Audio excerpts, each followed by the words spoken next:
In this video, I'm gonna show you how to get the current time from the system and show it in the user interface. This could be useful, for example, to have a VR smartwatch and display the system time in a workspace canvas attached to that smartwatch.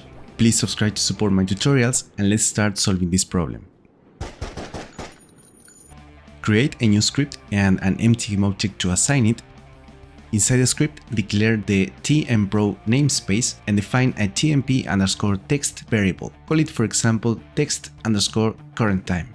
In the hierarchy, inside your canvas, create a new TextMeshPro object. If you don't have a canvas, Unity will create one for you. You have a video here in the corner and in the description on how to work with TextMeshPro. You may want to check it if it's the first time using it. Select the object that has the script, take the TextMeshPro object and drop it in the field in the inspector that corresponds to the tmp_text variable we defined, and by doing this, now we have the reference of the text object in our script and we can modify it by code. Inside our script, let's add the system namespace and define a datetime type variable. Call it, for example, current time.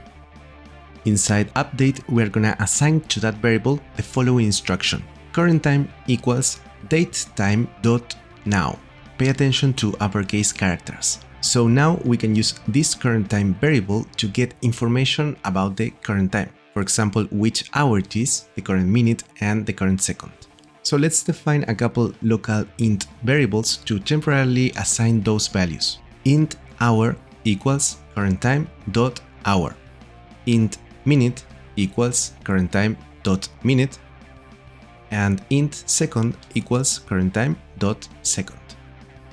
Now that we have all the information we need, we can write the system time in the user interface using the tmp_text variable we define, and we can do so in the following way. Text_current time, that is the name of my variable, dot text equals hour.toString plus minute.toString plus second.toString. Now, we can add the colon symbol in quotations and between these values, so the text will look like this. And also inside the toString function, add 2 zeros between quotations. That will format the values using 2 digits. So for example, if the current minute is 5, the text will display 05 for that value. Hit play and you should be seeing that it's working.